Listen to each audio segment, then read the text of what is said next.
Hey everyone, and welcome back. Girl, this is your first video. Welcome to my first video.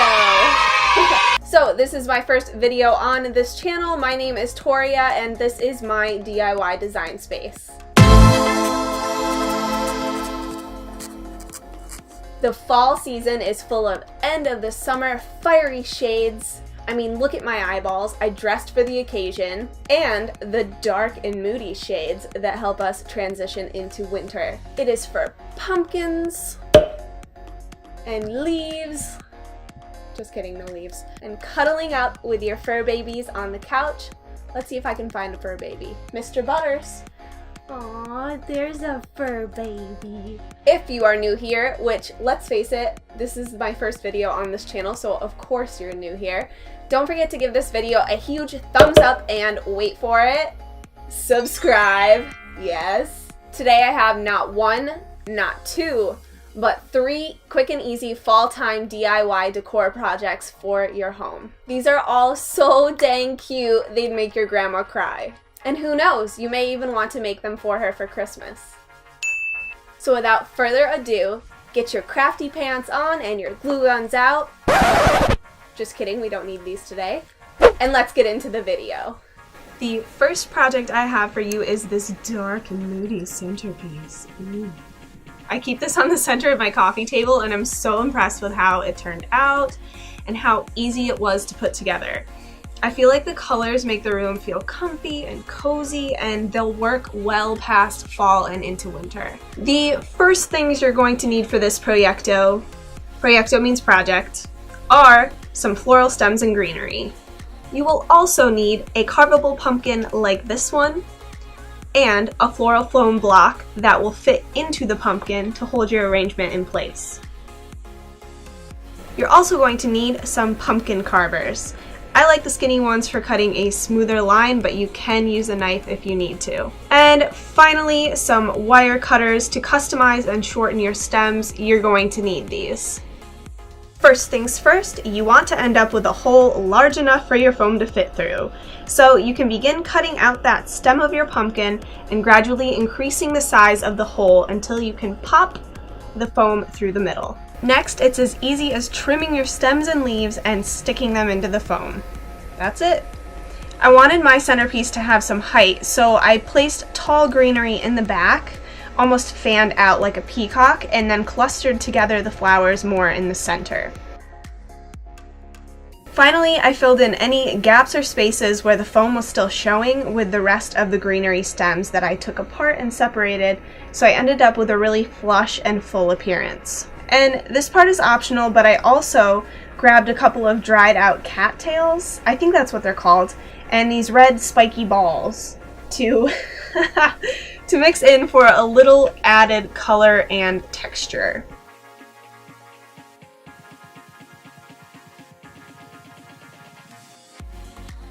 The next project I have for you is this chunky warm blanket that I knitted with only yarn in my arms. Oh, would you look at that? I picked up this roll of giant yarn at the craft store and eventually realized that I needed 2 more to make an actual blanket. Luckily, I was able to save my spot using this roll of wrapping paper as a replacement for my arm, but so you don't make the same mistakes as me, you need at least 3 rolls for this. And coming from someone who has never knit anything before, this might seem complicated, but trust me, once you get started, it's a piece of cake. I think this whole thing took me a total of 30 to 45 minutes to make. You're going to want to pull out a good amount of yarn to begin with, I'd say at least 10 feet. We'll call this the tail.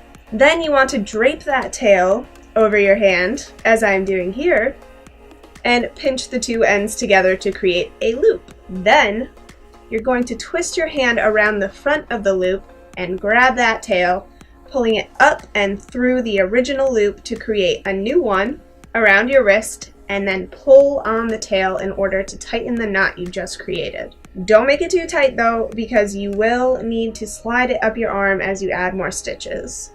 Then grab that tail between your pointer and ring finger of the other hand and hold the rest of the tail with your ring and pinky fingers. Next, add in your working yarn so that you're holding it with the ring and pinky along with the tail yarn. You should have created a loop like this. Then you're going to bring your thumb in and wrap that working yarn around it. Slowly pull up that loop around the thumb and put your other hand through it. Then turn your hand back towards you and go under the loop you created with your pointer and middle fingers, dropping the first loop to create the second around your wrist and pull tight. I know that was a lot, so I'm going to show you that again. Hold tail yarn between pointer and middle finger and grab the rest with your ring and pinky. Also, grab the working yarn with these two. Loop your thumb under the working yarn. Bring your opposite hand through the thumb loop, then over and back through the finger loop to create a stitch and pull to tighten. Got it? Okay, now do that 18 more times. Now to begin knitting, grab the working yarn with the same hand that has the stitches on it and slide that first loop over and off in order to create a brand new loop. Now, turn that in towards your body and put your other hand through that loop, pulling on the stitch to make it tighter.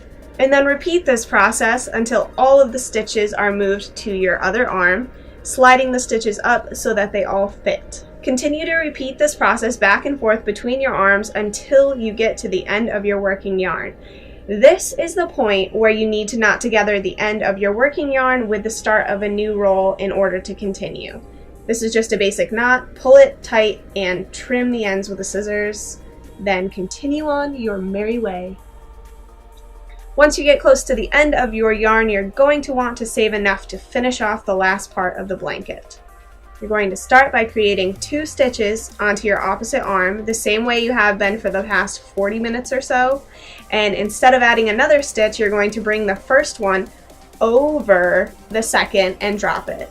Then continue this process of creating a second stitch and pulling it through the first until you are left with only one remaining stitch.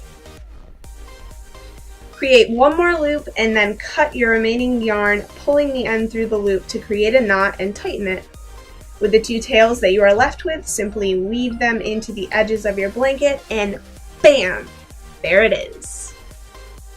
This last DIY is my favorite of the 3. It is this floral floating picture frame. It's a perfect way to display the engagement photos my fiance and I recently had taken.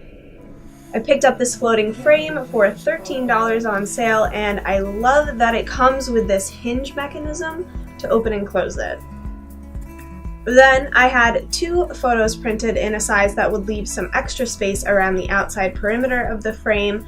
This is optional, but I wanted my frame to be double-sided, so I took a piece of tape and rolled it onto itself so that both sides were sticky, making sure that both photos were both right side up, make sure you do that, and pressing the backs together.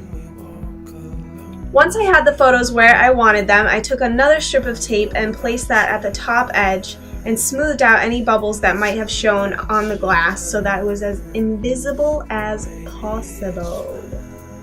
And now it won't slide around or fall out. Now for the fun part. I picked up these flowers, making sure to grab small, easily squishable styles. If you want a cheaper option, you can go outside and grab some leaves. Especially at this time of year, you can find some gorgeous colors. Now begin cutting and arranging your flowers around the photos.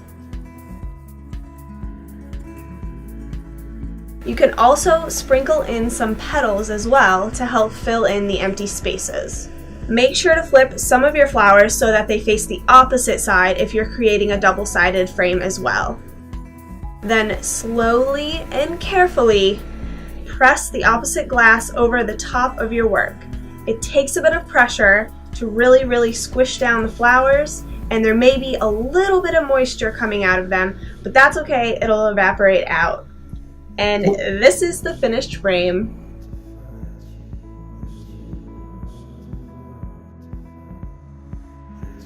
I want to thank you guys so much for watching, and I hope that you are all inspired to spend your paychecks at the craft store like I do. You can follow me and all of my upcoming projects on Instagram, Twitter, and Facebook. That all is DIYDesignSpace. Yeah. You can also tag me in all of your recreations. And I will see you again very soon. Bye! Time to film a video. A video. Wanna cuddle and give kisses? Oh, thank you.